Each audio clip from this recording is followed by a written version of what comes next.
The morning started like any other on Kepler-4 for 2B. Chief Administrator Minho sat behind his metal desk, watching the daily reports scroll across his screen.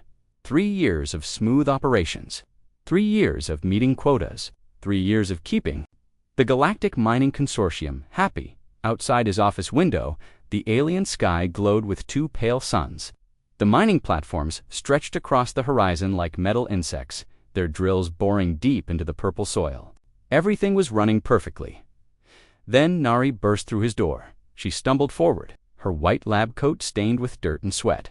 Her black hair hung loose around her face, and her hands shook as she clutched a datapad to her chest. The usually calm xenobiologist looked like she had not slept in days. "Minho, you have to listen to me," she gasped, pushing past his secretary who had followed her. "Something is coming, something big." Minho set down his coffee cup and frowned. "Nari, what are you talking about, and why do you look like you crawled through a mining shaft?" "The biosignatures," she said, placing her datapad on his desk with trembling fingers. "I have been monitoring them for weeks now. The microorganisms in the soil, they are acting strange. Very strange." "Strange how?" Minho asked, though his tone suggested he was already losing interest. Nari pulled up charts and graphs on her device. The screen showed wavy lines and numbers that meant nothing to him. "They are afraid, Minho. All of them, every single microbe on this planet is exhibiting stress responses I have never seen before." "Microbes get stressed?" Minho raised an eyebrow. "Yes, they do. When they sense danger? When they know something is wrong?" Nari's voice grew more urgent. "And it is not just normal danger. These readings suggest they are responding to something massive approaching our system." Minho leaned back in his chair. He had known Nari for 2 years now. She was brilliant, dedicated, and usually very level-headed, but she had been working alone in the biolabs for months, studying soil samples and running tests. The isolation might be getting to her. "Nari, have you been sleeping?" he asked gently. "This is not about sleep," she snapped. "Look at the data. The cellular structures are changing. They are preparing defenses. The entire planetary ecosystem is getting ready for something." "Getting ready for what exactly?" "I do not know," she admitted, "but whatever it is big enough to scare every living thing on this world." Minho stood up and walked around his desk. Through the window he could see the mining crews going about their work. The machines hummed steadily. The transport ships came and went on schedule. Nothing looked threatening. "Nari, I think you need some rest," he said. "You have been working too hard." "You are not listening to me," she said, her voice cracking. "The microorganisms, they are like an early warning system. They can sense things we cannot, and right now they are terrified." The door chimed, and Security Chief Dong-Yun entered. He was a large man with kind eyes and a calm manner. "Sorry to interrupt, sir," I heard shouting. "It is fine, Dong-Yun," Minho said. "Nari here is having some concerns about her research." Dong-Yun looked at Nari with concern. "Ma'am, are you feeling all right? You look exhausted." "I am fine," Nari insisted. "What I am not fine with is everyone ignoring what could be a serious threat to this colony." Minho exchanged a look with Dong-Yun. They had both seen stress reactions before. The isolation of space colonies could do strange things to people's minds. "What kind of threat?" Dong-Yun asked, trying to sound interested. "Something is coming to our system," Nari said. "Something that has the entire planetary biosphere in panic mode. The readings are off the charts." "Have our long-range sensors detected anything?" Dong-Yun asked Minho. "Nothing at all," Minho replied. "Space traffic control reports, normal shipping lanes. No unusual objects or signals." "Then how do you know something is coming?" Dong-Yun asked Nari. "Because the planet is telling us," she said desperately. "Every microbe, every bacteria, every tiny living thing is sending out distress signals. They know something we do not." Minho sighed. "Nari, I think you need to take a break. Maybe see Dr. Sunyan for a checkup." "I do not need a doctor," she said angrily. "I need you to take this seriously. We might need to evacuate the colony." "Evacuate," Minho stared at her, based on worried microbes. "Based on clear biological evidence that something dangerous is approaching our world." Dong-Yun stepped forward carefully. "Ma'am, why don't you come with me? We can review your data more carefully in a quiet place." You think I am crazy, Nari said, looking between the two men. Both of you think I have lost my mind. We think you are tired, Minho said softly, and maybe seeing patterns that are not really there. Nari grabbed her datapad and held it against her chest again. Fine, do not believe me. But when whatever is coming arrives, remember this conversation. What exactly do you think is coming? Minho asked. Nari paused at the door. Her eyes were wide and frightened. Something that will make us pay for what we have done to this world. What we have done? We are mining minerals, Nari. That is what colonies do. We are destroying something, she whispered. The organisms are trying to warn us. We are hurting something important, and now something is coming to stop us. Dong-Yun gently took her arm. Come on, let us get you some food and rest. As they left, Minho heard other colonists talking in the hallway. Word was already spreading. About Neris's breakdown, he returned to his desk and pulled up her personnel file.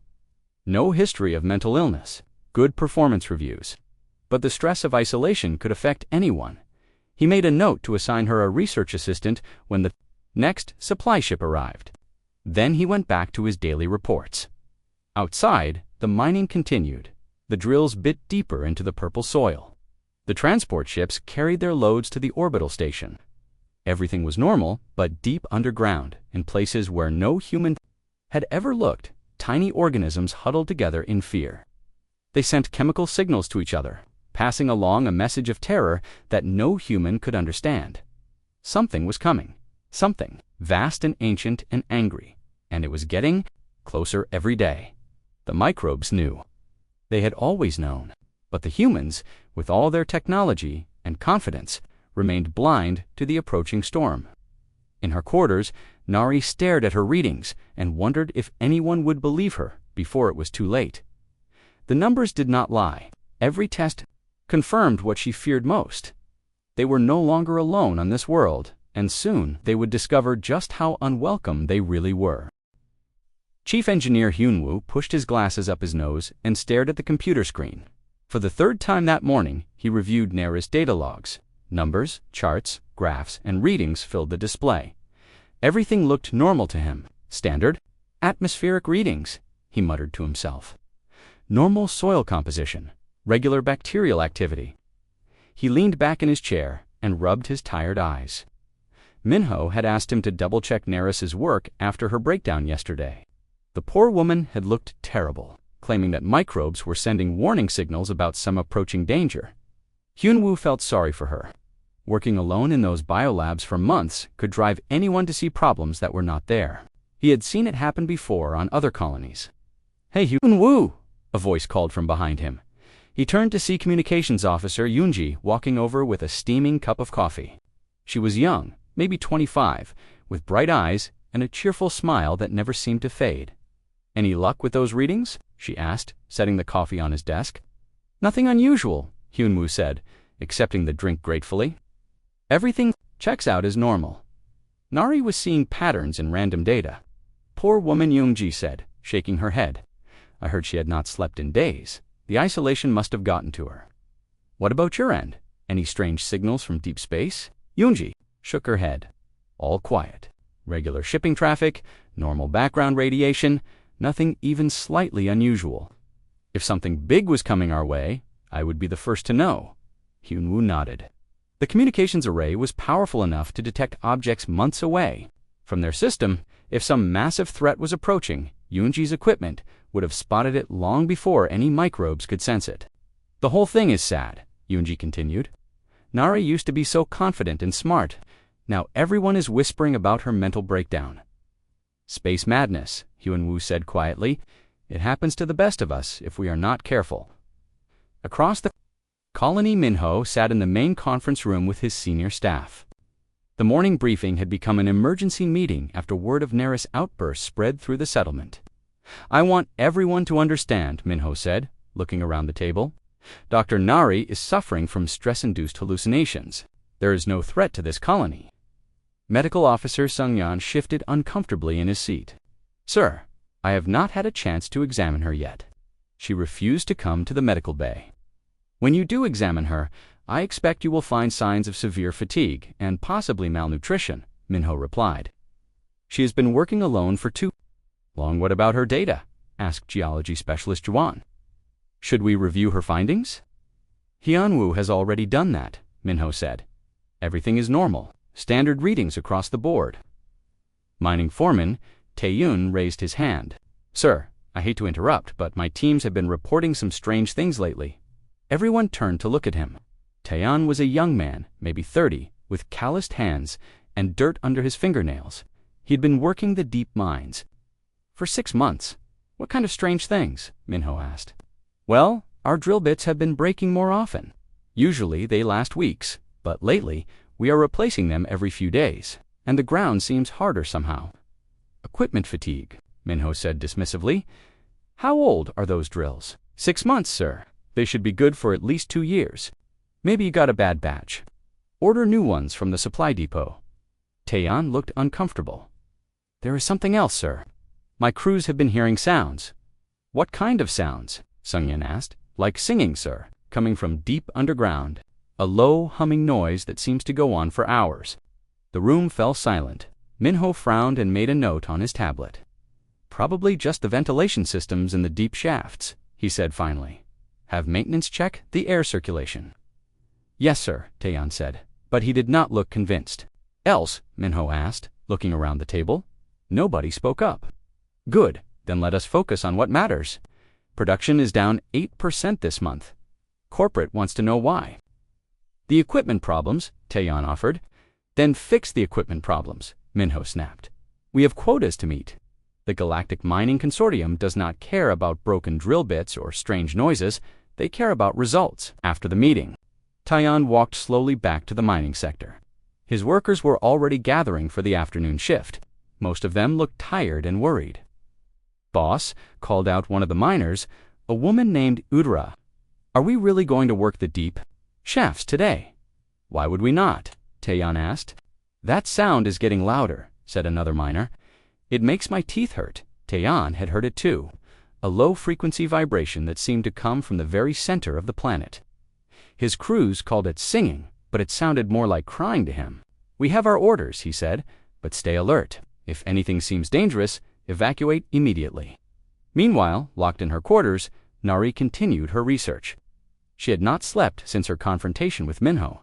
Her hands shook as she typed commands into her personal computer. The official systems might show normal readings. But her private equipment told a different story. She had been running unauthorized tests for weeks, using sensors she had built herself. The microorganisms were not just afraid, they were changing. Cellular structures that had remained stable for millions of years were rapidly evolving. New defensive proteins were forming. Ancient genetic codes were activating. It was as if every living thing on the planet was preparing for war. She pulled up her latest data. The readings were even worse than yesterday. Whatever was coming, it was getting closer. A soft knock on her door made her jump. Nari, it is Sungyeon. Can I come in? She hesitated, then opened the door. The medical officer stood in the hallway with a gentle smile and a medical scanner in his hand. I am not sick, she said immediately. I know, he replied, but Min is worried about you. So am I. When did you last eat? Nari tried to remember. Yesterday, the day before. Time had become meaningless as she focused on her research. I am not hungry, she said. Your body needs fuel, especially your brain. May I scan you? Just to check your vital signs. Reluctantly, she allowed him to wave the scanner over her. Low blood sugar, dehydration, and extreme fatigue, Sungyeon said. Nari, you are running your body into the ground. I have to finish my work, she said. Nobody else understands what is happening. What is happening? She looked at him carefully. Sungyeon had always been kind to her. Maybe he would listen. Something is coming, she said quietly. Something that knows we are here. The planet is trying to warn us, but nobody will listen. Sungyeon nodded sympathetically.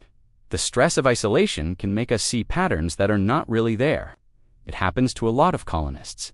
This is not stress, she insisted. This is real, but even as she said it, she could see the doubt in his eyes. Like everyone else, he thought she was losing her mind. That night, as the colony settled into its usual routine, the singing from the deep mines grew louder. The microbes in the soil sent out more distress signals, and somewhere in the darkness, between the stars, something ancient stirred and began to move toward their small, defenseless world. The first sign was not something they saw or heard. It was something they felt. Taeyeon was inspecting Shaft 7 when it started, a low vibration that seemed to come from everywhere at once. Not the usual humming from the machines or the distant singing his crews had been reporting. This was different, deeper, stronger. He pressed his hand against the tunnel wall. The rock was trembling. "Ura," he called to his lead miner. "Do you feel that?" The woman stopped her drilling and looked up. Her face was pale in the artificial light. "Feel what, boss?" "The shaking." Udara placed her hand on the wall like Taeyeon had done. Her eyes widened. "That is not normal, is it?" Before Taeyeon could answer, his radio crackled to life. "All mining teams report to surface immediately," came Minho's voice. "Emergency meeting in the main hall." 20 minutes later, the entire colony gathered in the largest building. Minho stood at the front, looking more worried than anyone had ever seen him. Beside him stood Yuan, the geologist, holding a tablet full of readings. "We have detected unusual seismic activity," Minho announced. A miner in the back raised his hand. "Sir, is this related to the sounds we have been hearing?" "We do not know yet," Minho replied. "Giwan has been monitoring the situation." The geologist stepped forward. "The seismic patterns are unlike anything I have seen before. Usually earthquakes follow predictable patterns, but these readings make no sense." "What do you mean?" asked Hyunwoo-ji.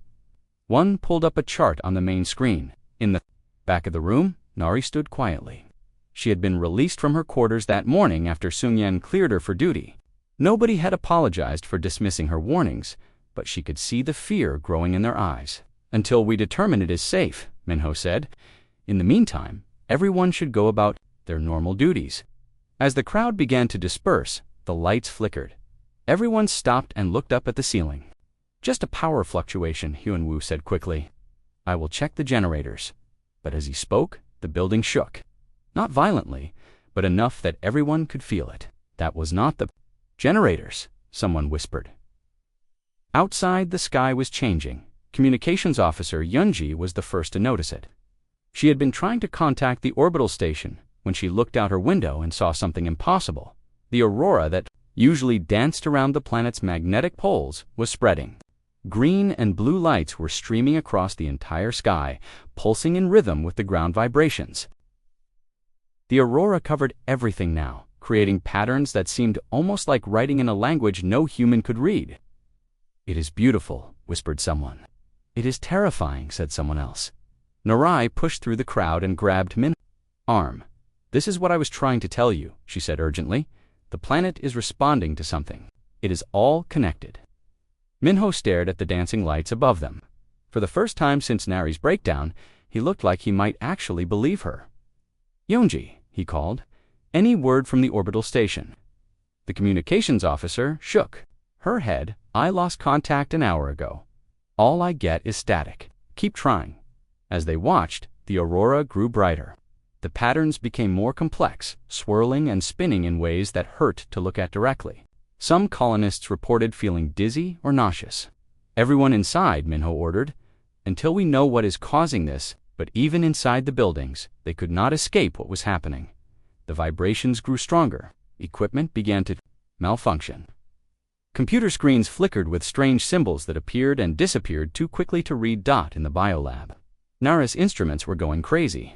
Every sensor showed readings beyond their normal range. The microorganisms in her samples were exhibiting behavior she had never seen before. "They are not just afraid anymore," she said to Sungyeon, who had come to check on her. "They are trying to communicate." Communicate with what? With whatever is coming. Even though he was not a biologist, he could see that something extraordinary was happening at the cellular level. It is like every living thing on this planet is part of a larger network, and that network is trying to send a message. "Sir," came Yunji's voice over the intercom. "You need to get to the communications center, now." Minho and several others rushed to Yunji's station. She was sitting in front of her equipment with a strange expression on her face. "What is it?" Minho asked. "I got through 2 orbital command," she said quietly, "but the message does not make sense." "What did they say?" Youngji played back the recording. "Massive object approaching system. cannot identify, does not match any known ship design. Estimate arrival in 6 hours. The room fell silent. 6 hours? Until what arrives? Asked Dong Yun. Unknown object, Youngji repeated. But sir, the orbital station has sensors that can detect objects days away. If they are just seeing this now, it means whatever is coming just appeared. Appeared from where? That is just it, Youngji said, her voice shaking. According to their readings, it did not come from anywhere. It just materialized at the edge of our system. Nari stepped forward.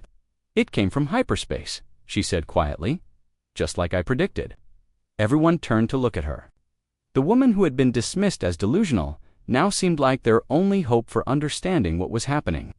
The biological network has been preparing for days. Whatever is approaching, it is connected to this planet. Connected how? The building shook again, and this time the lights went out completely. Emergency power kicked in, casting everything in a red glow. Hyunwoo Minho called, "What is the status of our power systems?" "Main generator is offline," came the engineer's voice over the radio. "Switching to backup power, but it will not last long if these power surges continue."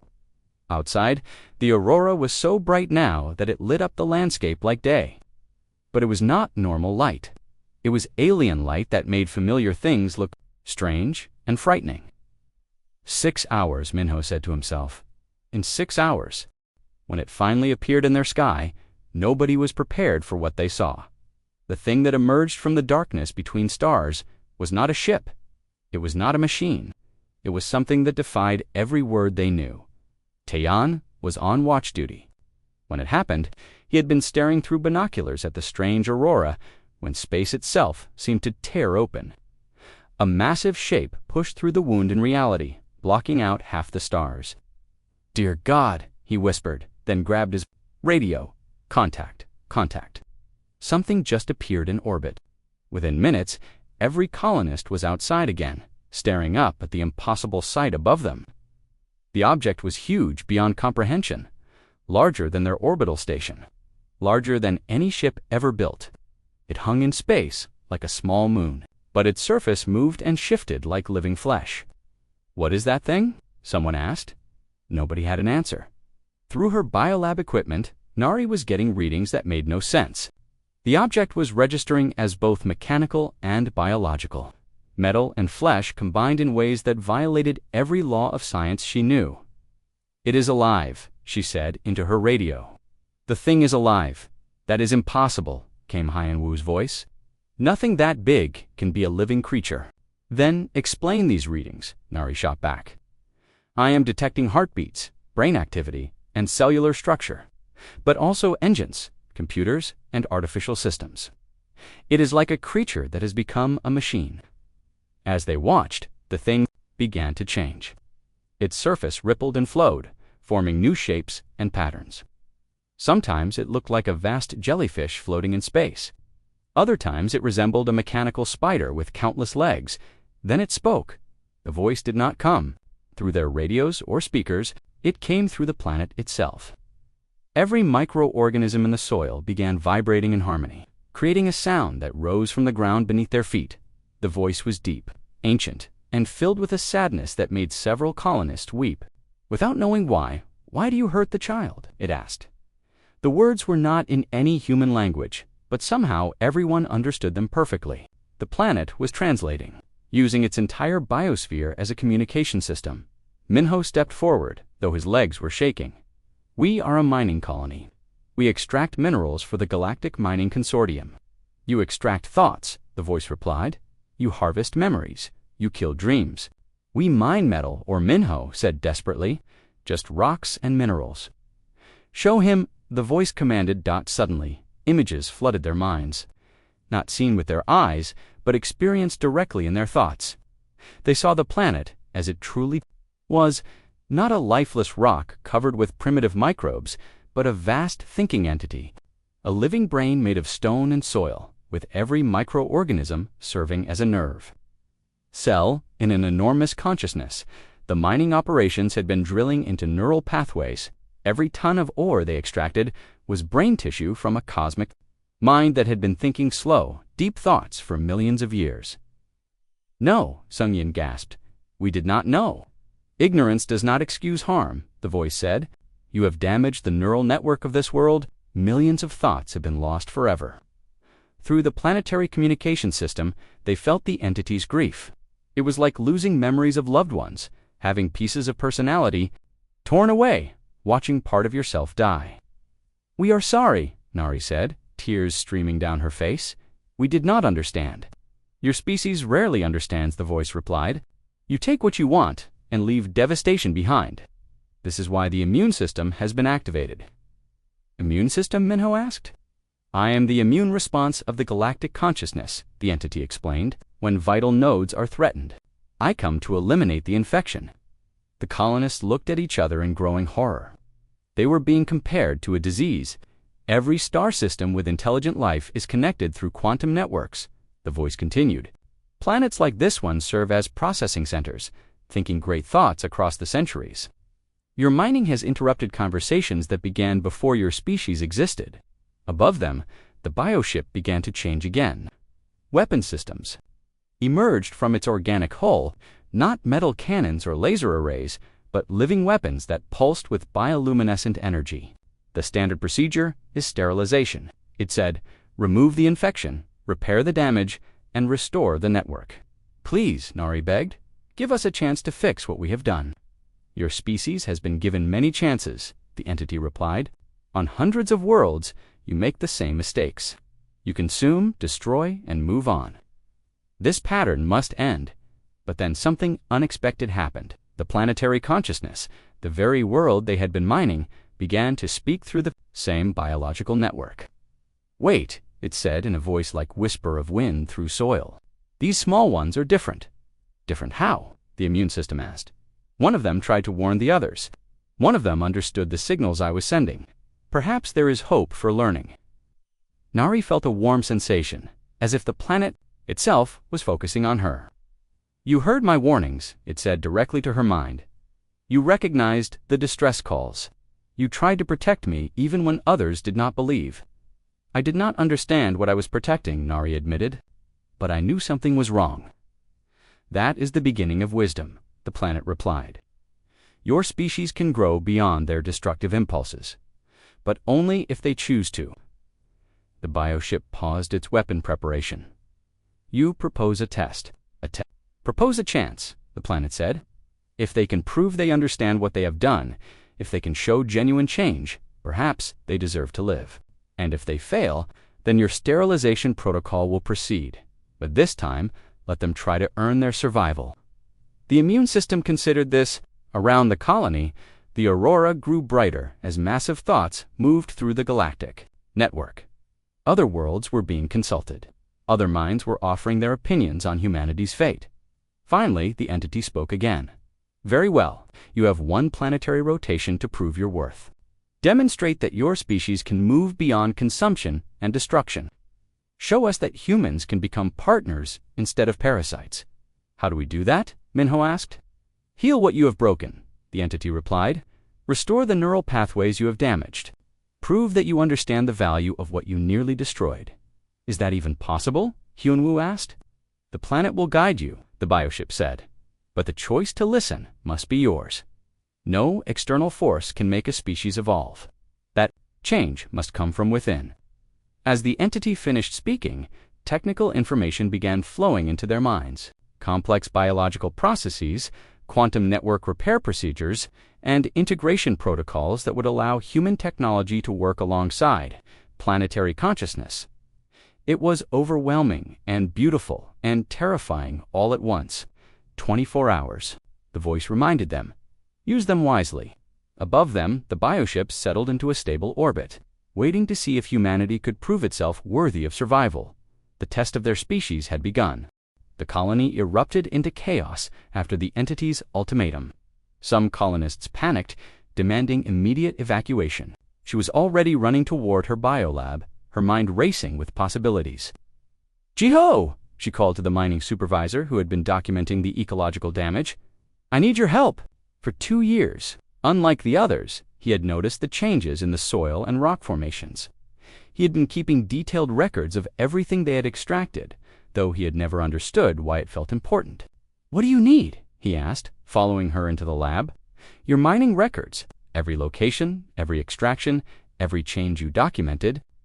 Nari and Jiho worked on mapping the damage. Minho was trying to organize the chaos outside.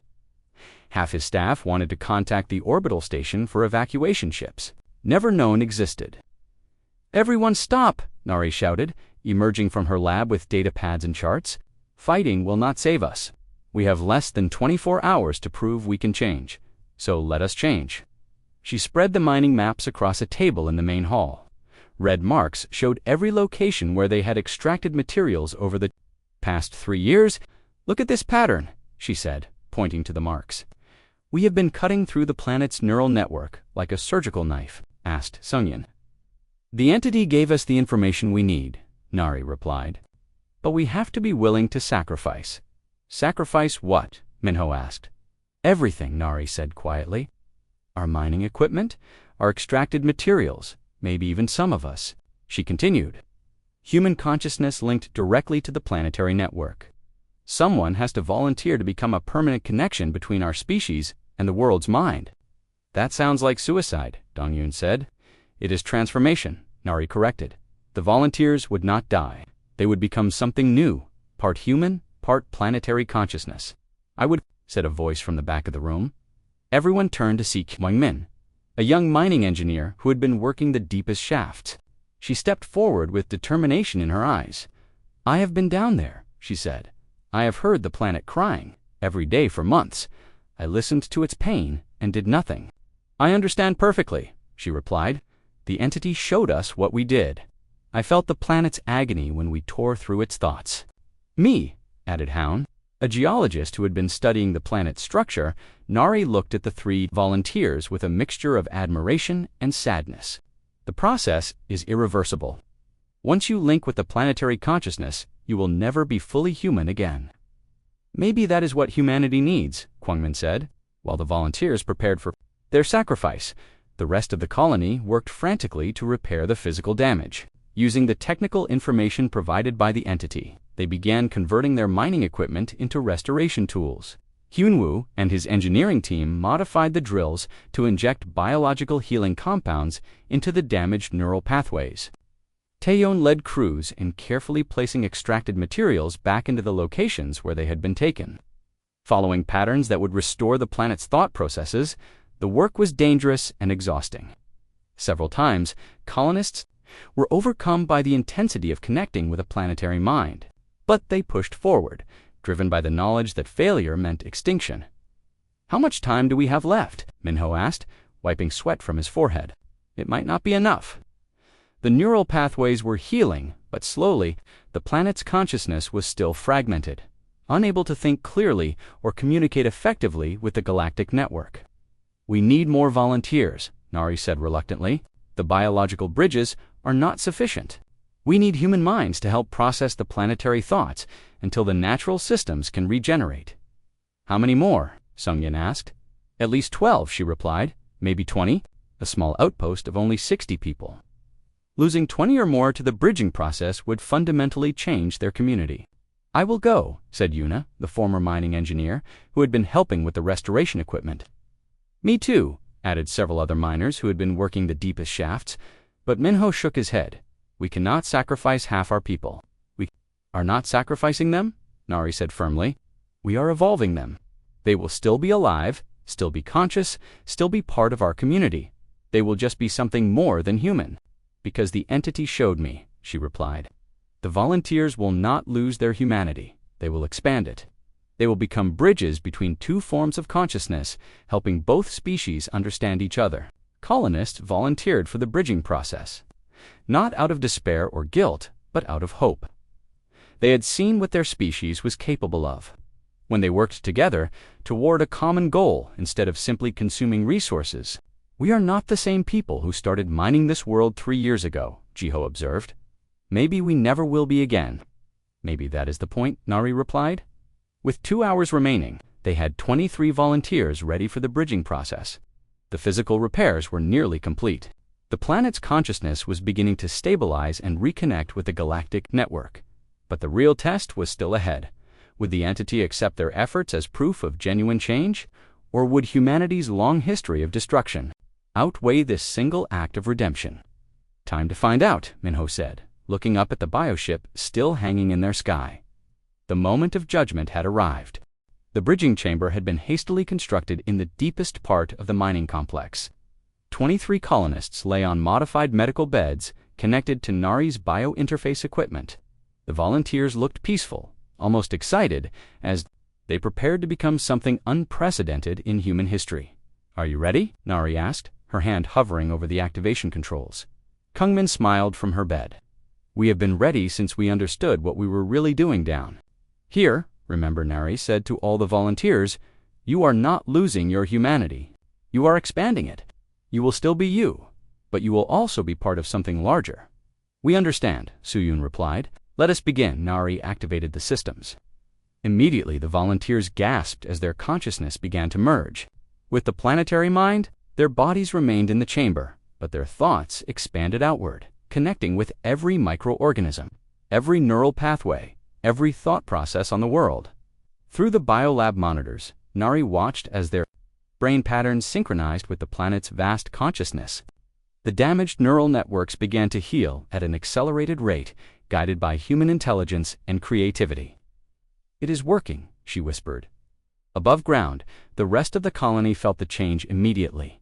The ground stopped shaking. The strange aurora in the sky began to shift into more harmonious patterns.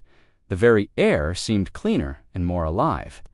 "Status report," came the voice of the bioship entity, speaking through the restored planetary network. "Neural pathways restored to 60% functionality," the planet replied, its voice now clear and strong. "Thought processes stabilizing.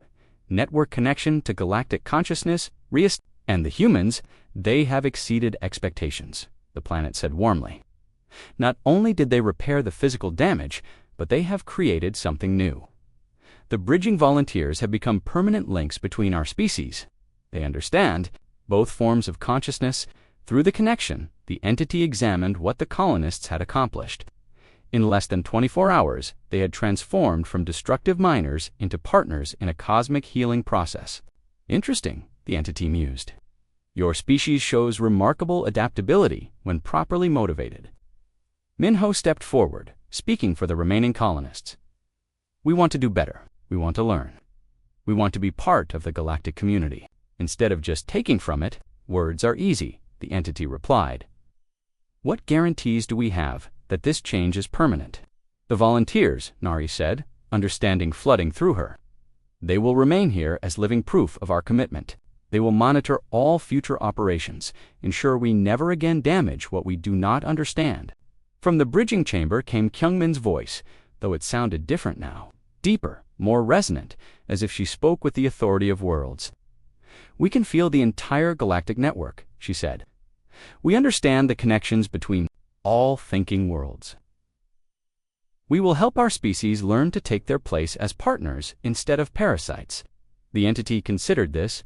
Around the galaxy, other worlds in the network shared their opinions. The debate lasted for what felt like hours, though only minutes passed. Finally, the bioship spoke again. "The galactic consciousness has reached a decision. Your species will be given a chance to prove itself, but there are conditions." "What conditions?" Minho asked. "First, this world becomes a protected research station, not a mining colony. You will study the planetary consciousness and help develop technologies that work with biological networks instead of destroying them." "Agreed," Minho said immediately. "Second, your species must end all destructive mining operations on worlds that show signs of consciousness. We will provide alternative technologies for resource extraction." "How will we know which worlds are conscious?" Hyunwoo asked. "The bridging volunteers will teach you," the entity replied. "They can now sense the presence of planetary consciousness across great distances." "Third, you must establish similar bridging programs on other worlds where humans have caused damage. Your species must actively work to repair the harm you have." "Done. That will take generations," Sungyeon observed. "Evolution takes time," the entity agreed. "But you have shown that your species can change when faced with the consequences of your actions." Over the following days, the transformation of the colony continued. The mining equipment was converted into research tools. The extracted materials were used to build new facilities designed to work in harmony with the planetary consciousness. Nari became the first human ambassador to the galactic network, helping to establish communication protocols between species. The bridging volunteers served as advisors, their expanded consciousness allowing them to understand problems from multiple perspectives. Minho found his role changing from administrator to mediator, helping resolve conflicts between human needs and planetary consciousness. He discovered that many problems had solutions once both sides truly understood each other. "You know," he said to Nari one evening as they watched the aurora dance in patterns that now seemed beautiful instead of terrifying, "I should have listened to you from the beginning." "You were doing what you thought was best for the colony," Nari replied. "We all were. The important thing is that we learn to do better." "Do you think other human colonies will accept these changes?" "Some will resist," she admitted. "Change is always difficult, but the evidence is clear. We are not alone in the universe, and we can either learn to coexist or face extinction." "What about the volunteers? Do you think they are happy with their choice?" Before Nari could answer, Kyungmin's voice came from the speakers around the settlement. Her consciousness now extended throughout the colony's systems. "We are more than happy," she said. "We are complete. For the first time in our lives, we understand our place in the universe. We are not separate from nature. We are part of it." "Do you miss being only human?" Nari asked. "We miss nothing," Soyun's voice joined in. "We have gained everything. We can feel the thoughts of worlds, understand the dreams of stars, participate in conversations that span galaxies. We are still human, but we are also so much more." 6 months later, the first ships from Earth arrived to investigate the colony's reports. The corporate executives expected to find valuable mining data. Instead, they found the beginnings of a new era in human evolution. Some of the visitors were horrified by what the colonists had become. Others were fascinated by the possibilities. A few volunteered to undergo the bridging process themselves, eager to expand their consciousness beyond the limitations of a single world. The bioship had departed after the first month, satisfied that the threat had been neutralized and transformation had begun. But it left behind a gift, technological knowledge that would allow humans to develop sustainable resource extraction methods that worked with planetary consciousness instead of against it. "We passed the test," Minho observed during one of their evening planning sessions. "No," Nari corrected him. "We started the test.